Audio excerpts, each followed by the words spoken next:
ខ្ញុំបាននិយាយខ្លួនចុះគ្រាន់តែចង់លូកដៃទៅបាត់ស្រាប់តែមានដៃមួយលោកចេញពីក្នុងអាប់ហើយចាប់ដៃខ្ញុំយ៉ាងណែនគឺយ៉ាងឆែកប៉ុន្តែទឹកមុខរបស់គេមើលទៅមិនសូវស្រួលសោះលើមុខគេពោពេញដោយដំណក់ទឹកហើយខោអាវរបស់គេក៏សាំជុកដែរដូចជាទើបតែឡើងមកពីក្នុងទន្លេអញ្ចឹងមិនក៏ឯងសាំជុកអញ្ចឹងគេមិនបានឆ្លើយតបខ្ញុំទេគ្រាន់តែសម្លឹងមើលមកខ្ញុំយ៉ាងនឹងចេះដៃដែលចាប់ដៃខ្ញុំកាន់តែណែនឡើងឯងដើរតាមខ្ញុំមកគុំទៅដៃជើងហើយក៏មើលទៅទន្លេអត់សោះទោះបីជាមិនដឹងថាមានរឿងអ្វីកើតឡើងពិតប្រាកដក៏ដោយប៉ុន្តែស្គីក៏ប្រាប់ខ្ញុំថាខ្ញុំគួរតែស្ដាប់តាមគេដូច្នេះខ្ញុំក៏ដើរតាមគេទៅប៉ុន្តែដើរយឺតផ្លូវនៅត្រង់ជើងកាន់តែទន់ទៅហើយកាន់តែស្អិតទៅក្លិនឆ្អាបត្រីស្រានៅក្នុងខ្យល់ដំបងឡើយចាប់ដើមកាន់តែខ្លាំងឡើងរហូតដល់ថ្នាក់ក្រហាយជាមុខទៀតផងមិនដឹងជាហេតុអ្វីទេស្រាប់តែខ្ញុំនឹកឃើញសម្ដីមួយឃ្លាដែលពូលីបាននិយាយទៅខ្ញុំចាក់ចេញពីផ្ទះរបស់គាត់តាំងពីថ្ងៃនោះទន្លេខ្លះគឺមិនអាចមើលបានទេព្រោះនៅក្នុងទន្លេមានរបស់ម្យ៉ាងបើឯងមើលវាក៏នឹងឃើញឯងដែរគិតដល់ចំណុចនេះខ្ញុំក៏ប្រញាប់បង្កើនរឿងជើងប៉ុន្តែមិននឹកស្មានថាស្រាប់តែជើងដួលកាប់មុខទៅមុខខ្លួនខ្ញុំទាំងមូលដូចជាដួលទៅលើគំនូកបាសសាមិនចឹងហើយនៅខណៈនោះខ្ញុំបានធំក្លិនយ៉ាងខ្លាំងមួយដែលស្ទើរតែធ្វើឲ្យថប់ដង្ហើមទៅហើយក្លិនបែបនេះខ្ញុំធ្លាប់ធំពីមុនមកឆ្នាំកំពុងនៅផ្ទះពូលីក៏មានក្លិនបែបនេះដែរបន្ទាប់មកខ្ញុំក៏មានអារម្មណ៍ថាមានរបស់ម្យ៉ាងរអើកាត់ក្រោមបាតដៃខ្ញុំវាមិនលឿនទេរអើផ្ទៃខាងក្រៅគ្រើមនិងមានពពុះញឹកស្ទះខ្ញុំព្រឹកក្បាលខ្ញាក់ហើយស្បែកមាន់ឡើងពេញខ្លួនតែម្ដងរបស់នេះខ្ញុំធ្លាប់ស្ទាបត្រូវនៅក្នុងលួនលូបង្ហូរទឹកពីមុនមកខ្ញុំហើយតែក៏ប្រញាប់វាក្រោបឡើងខ្ញុំចង់ស្រែកហើយយ៉ាងឆែកប៉ុន្តែទោះជាបាត់មកក៏ស្រែកមិនចេញសម្លេងដែរនៅពេលនោះសម្លេងតែក៏បន្លឺឡើងនៅជុំវិញខ្លួនដូចជាចំហដូចជាសាច់ផងដូចសូគូឡូខ្ញុំធ្លាប់ពីសម្លេងបែបនេះពីមុនមកគឺតែកំពុងក្រហមដល់ធំនៅក្នុងសបិននោះពេលវាមកបាត់គឺបញ្ចេញសម្លេងនោះកាន់តែខិតជិតមកដល់ហើយកាន់តែខ្លាំងឡើងដោយហូរចូលមកពីគ្រប់ទីដូចជាទឹកជំនន់ដែលជន់លិចខ្ញុំអញ្ចឹងស្រាប់តែអារម្មណ៍ថប់ដង្ហើមយ៉ាងខ្លាំងបានវាប្រហារខ្ញុំហើយស្មារតីរបស់ខ្ញុំក៏ចាប់ដើមស្រវឹងទៅនៅពេលដែលខ្ញុំគិតថាខ្ញុំប្រហែលជាត្រូវស្លាប់នៅទីនេះទៅហើយនោះស្រាប់តែខ្លួនខ្ញុំទាំងមូលត្រូវបានគេយំឡើងហើយស្មារតីរបស់ខ្ញុំក៏ស្រឡះឡើងវិញភ្លាម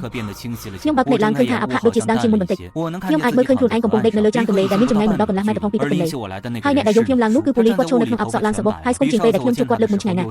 គាត់បានលុបខោប៉ាដរបស់ម្យ៉ាងមកញ៉ាត់ចូលក្នុងដៃខ្ញុំអត់មើលទៅឃើញថាវាជាផ្លែសន្ទូចដ៏ប្លែកមួ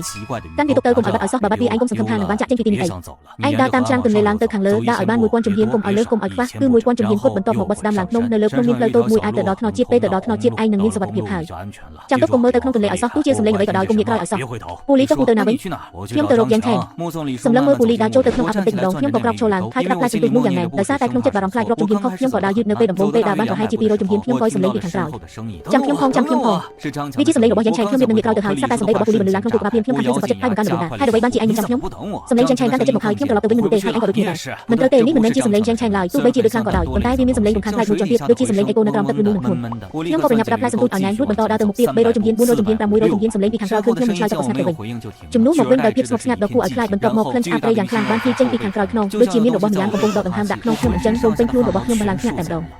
ខ្ញុំកំពុងទុកចិត្តមិនឲ្យងាកក្រោយជាដាច់ខាត700ជំហាន800ជំហាន900ជំហានបន្ទាប់មកខ្ញុំក៏ឃើញមានស្រមោលខ្មៅជាច្រើនលេចឡើងនៅក្នុងអាប់ដក្រាស់នៅខាងមុខមានទាំងគូទៀតផតស្គមកំពុងឈរណែនតាមតាប់ជាមួយគ្នា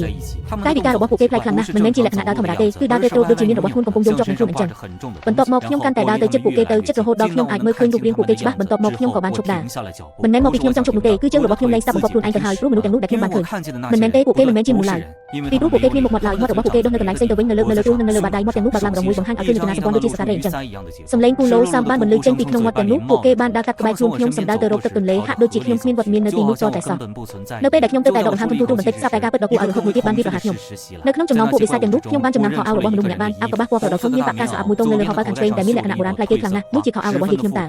ាប៉ុន្តែគាត់បានស្លាប់ទៅអស់រយៈពេល20ឆ្នាំហើយតានៅខណៈនោះទើបខ្ញុំចាប់អារម្មណ៍ថាមនុស្សទាំងនោះភាគច្រើនគឺសុទ្ធតែស្លៀកពាក់ខោអាវបុរាណខ្លាំងណាស់មានតែមួយចំនួនតូចប៉ុណ្ណោះដែលស្លៀកពាក់ម៉ូដសម័យបច្ចុប្បន្នខ្ញុំមិនដឹងថាខ្លួនឯងឈប់មើលនៅទីនោះអស់រយៈពេលប៉ុន្មានទេរហូតតតែស្នាមរបួសនៅលើប្រឡោះមេដៃស្រាប់តែចាក់ឈឺយ៉ាងខ្លាំងមួយរំពេចខ្ញុំក៏ភ្ញាក់ស្មារតីឡើងវិញភ្លាមរួចរត់គេចចេញពីស្រមោលមនុស្សទាំងនោះរហូតដល់បានឃើញភ្នំនៅទីបំផុតខ្ញុំក៏ស្ដាំរកឃើញផ្លូវតូចនោះរួចដើរឡើងទៅលើភ្នំរហូតដល់ឡើងទៅដល់ពាក់កណ្ដាលភ្នំខ្ញុំក៏ទ្រាំមិនបានក៏ក្រឡេកមើលទៅក្រោមគុនភូមិមួយផ្លែខ្ញុំឃើញថាអាកាសបានរលាយបាត់អស់ហើយផ្ទៃទឹកទន្លេក៏លេចចេញមកដែរចំណែកឯស្រមោលមនុស្សមានមុខមាត់ការពីអបាញ់នេះគឺបាត់ស្រមោលគ្មានសមម្នាក់ឡើយមានតែពូលីម្នាក់គត់ដែលកំពុងឈរស្ងៀមស្ងាត់នៅក្បែរមាត់ទន្លេស្រាប់តែគាត់បានងាកមកមើលមកខាងខ្ញុំមួយផ្លែតដោយសារតែចម្ងាយឆ្ងាយពេកខ្ញុំមើលទឹកមុខគាត់មិនច្បាស់ទេប៉ុន្តែខ្ញុំឃើញគាត់លើកដៃឡើងបក់មករកខ្ញុំបន្ទាប់មកគាត់ក៏ងាកខ្លួនដើរចូលទៅក្នុងទឹកទន្លេទឹកបានលេចត្រឹមភ្នែកជើងរួចលេចត្រឹមកំពូលជើងរបស់គាត់មិនបានឈប់ឡើយគឺបន្តដើរទៅមុខមួយជំហានម្ដងខ្ញុំចង់ខាត់ខ្ញុំចង់ស្រែកខ្លាំងណាស់ប៉ុន្តែគ្មានវិធីណាឡើយខ្ញុំបានត្រឹមតែបើកភ្នែកធំមើលគាត់រហូតដល់ខ្លួនគាត់ទាំងមូលបានលេចចូលទៅក្នុងទឹកទន្លេនោះបាត់ទៅខ្ញុំចូលនៅលើជំរាបក្នុងទាំងខ្លួនញ័រត្រឺតអស់រយៈពេលយ៉ាងយូរទើបខ្ញុំងាកខ្លួនរួចបន្តដើរតាមផ្លូវតូចនោះឡើងទៅលើភ្នំដើរអស់រយៈពេលប្រហែលកន្លះម៉ោងខ្ញុំក៏បានមកដល់ថ្នល់ជាតិខ្ញុំបានអង្គុយនៅចិញ្ចើមផ្លូវអស់រយៈពេលយ៉ាងយូររហូតដល់មានចិត្តញឹកទើបមានឡានទឹកទំនិញមួយគ្រឿងបាកាត់អ្នកបើកបរគឺជាបរិសុទ្ធម្នាក់អាយុជាង40ឆ្នាំគាត់រលែកមើលខ្ញុំមួយផ្លែតដោយមិនបានសួរនាំអ្វីច្រើនរួចក៏បាត់ទីឡានឲ្យខ្ញុំឡើងខ្ញុំឡើងឡើងទៅអង្គុយនៅកៅអីក្បែរអ្នកបើកបរនៅក្នុងឡានមានក្លិនបារីនិងក្លិនសាំងទោះបីជាជួលជ្រមុខបន្តិចប៉ុន្តែវាធ្វើឲ្យខ្ញុំមានអារម្មណ៍កក់ក្ដៅនិងសុវត្ថិភាពឡានទឹកទំនិញបើកអស់រយៈពេលជា1ម៉ោងទើបទៅដល់ទីរួមស្រុកខ្ញុំបានរកខាងអ៊ីនធឺណិតមួយដើម្បីសម្រាប់មួយយប់ក្នុងអំឡុងពេលនោះខ្ញុំបានទៅម្ដាយរបស់ខ្ញុំរួចប្រាប់រឿងរ៉ាវទាំងអស់នេះទៅឪពុករបស់ខ្ញុំអ្វីដែលធ្វើឲ្យខ្ញុំញាក់អើនោះគឺម្ដាយរបស់ខ្ញុំដែលនៅចុងខ្សែទូរស័ព្ទខាងទៀតបែរជាមានភាពស្មុគស្មាញខ្លាំងដូចជាគាត់បានដឹងមុនពីបំណងនៃរឿងរ៉ាវទាំងអស់នេះរួចជាស្រេចអញ្ចឹង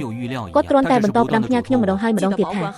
ាកុំភ្លេចរក្សាទុកផ្លែសន្ទូចឲ្យបានល្អណាស់ពេលនៅក្នុងបន្ទប់ឯកជននៃហាងអ៊ីនធឺណិតខ្ញុំប្រែខ្លួនចុះឡើងគេងមិនលូតតែសោះក្នុងពុកបារបស់ខ្ញុំពោពេញទៅដោយរូបភាពពូលីដើរចូលទៅក្នុងទន្លេហើយបានជាគាត់ដើរចូលទៅក្នុងទន្លេតើគាត់ទៅរកយ៉ាងឆេងឬក៏ទៅរកអ្វីផ្សេងទៀតស្រាប់តែខ្ញុំនឹកឃើញសម្ដីមួយឃ្លាដែលពូលីបាននិយា